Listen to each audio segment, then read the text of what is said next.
Fast news میں آپ کو خوش آمدید۔ السلام علیکم۔ آج کی نیوز میں ہم ایک فلم کے بارے میں تبصرہ کریں گے۔ یہ فلم ابھی ریلیز ہوئی ہے۔ یہ اکشے کمار کی فلم ہے، انڈین مووی ہے اور اچھی فلم ہے۔ یہ ہارر کامیڈی فلم ہے۔ اس میں ایک بات ایسی تھی جو مجھے اچھی نہیں لگی، تو میں نے کہا اس کو ایک نیوز کی شکل میں آپ کی خدمت میں پیش کروں۔ وہ یہ تھا کہ اکشے کمار کا کردار اس میں ایک مسلمان آدمی کا کردار ہے جس کا نام ہے آصف۔ آصف کے نام سے وہ ایک مسلمان ہے۔ تو اس میں چونکہ یہ ہارر کامیڈی ہے، یعنی ڈراؤنی اور مزاحیہ فلم ہے، تو اس میں یہ بھوت کا ایک سلسلہ ہے کہ ایک ٹرانسجینڈر، یعنی ہمارے یہاں کہتے ہیں نا ہجڑا یا تیسری مخلوق، یا نہ مرد میں نہ عورت میں، تو ٹرانسجینڈر جو ہوتی ہے اس کے اوپر ہے کہ وہ اس کو کوئی مار دیتا ہے تو اس کی روح جو ہے وہ پھر وہ ان لوگوں سے انتقام لیتی ہے۔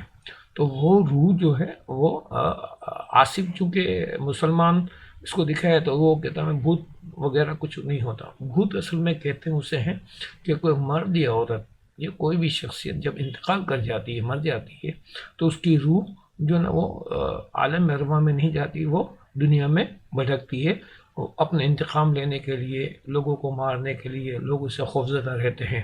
تو اس قسم کی یہ فلم بنی ہے۔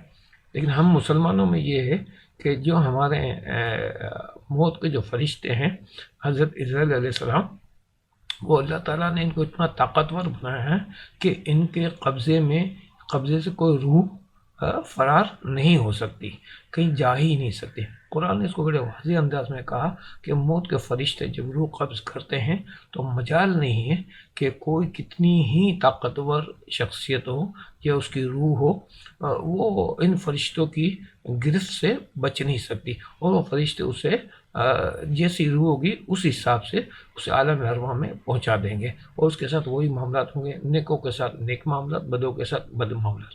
تو چونکہ یہ ایک مسلمان کردار کو دکھایا ہے انہوں نے، اس کا نام آصف ہے، اکشے کمار نے یہ کردار ادا کیا ہے، تو وہ اس کو بھوت وغیرہ کو نہیں مانتا تھا، تو پھر اس کو دکھایا کہ وہی بھوت جو ٹرانسجینڈر کا جو بھوت ہے وہ اس کے اندر داخل ہو جاتا ہے، اور پھر وہ جو ہے نا انتقام لیتا ہے اپنے ان سے سب لوگوں سے۔ تو یہ کامیڈی بھی ہے اس میں، کیونکہ اکشے کمار ایک بہت بڑے فنکار ہیں، بڑی ان کی عزت ہے، پوری دنیا میں ہے، پاکستان اور انڈیا میں تو بہت ہی ان کا نام ہے، اس کے علاوہ پوری دنیا میں ان کو جانا پہچانا جاتا ہے۔ تو وہ کامیڈی بھی بہترین کرتے ہیں، ایکشن کے بھی ہے، تو اس میں تھوڑا بہت ایکشن بھی ہے۔ فلم ایک ہر لحاظ سے بہترین ہے، مگر اس میں یہ جو مسلمانوں کو یہ دکھایا، تو ہمارے مسلمانوں میں یہ چیز ہے نہیں کہ کوئی روح جو ہے وہ موت کے فرشتے یا فرشتوں سے بچ کے نکل جائے، تو ایسا بھوت کا تصور ہمارے یہاں نہیں ہے۔ ہاں ہمارے یہاں جنات وغیرہ کا ہے، وہ ایک الگ معاملہ ہے، تو کسی فلم میں اگر یہ جنات کا ہوا ہے کوئی بات ہوئی تو پھر میں اس پہ بھی انشاءاللہ آپ کو مزید تفصیل سے بتاؤں گا۔ لیکن کہنے کا مقصد یہی ہے کہ اس فلم میں جو یہ دکھایا ہے بھوت کا، تو مسلمانوں کا ان سے کوئی تعلق نہیں ہے۔ تو رائٹر نے یہاں غلطی کی ہے، ان کو مسلمان کے پورے مذہب کی معلومات ہونی چاہیے، اور پھر وہ بھوت والا کانسیپٹ ان کو مسلمان پہ کرنا چاہیے، ورنہ وہ مسلمان نہ دکھاتے۔ ہندو مذہب میں تو یہ کانسیپٹ رائج ہے، ان کا تو 7 جنموں کا بھی مسئلہ اور ہر چیز موجود ہے، تو ان کا مذہب ہے، ان کی اپنی وہ ہے، سوچ ہے، سمجھ ہے، تو ہم اس پہ کوئی تنقید نہیں کرتے، وہ جو اچھا سمجھتے وہ کرتے ہیں۔ تو بہرحال فلم اچھی ہے، اسے دیکھیں، ایک دفعہ دیکھنے کے لائق ہے، انٹرٹینمنٹ کے لحاظ سے آپ اسے دیکھیں اور اس کو آپ انجوائے کریں۔ تو انشاءاللہ اگلی کسی نئی خبر کے ساتھ، نیوز کے ساتھ بھی خدمت میں حاضر ہوں گا۔ جب تک کے لیے اجازت دیجیے۔ اللہ حافظ و ناصر۔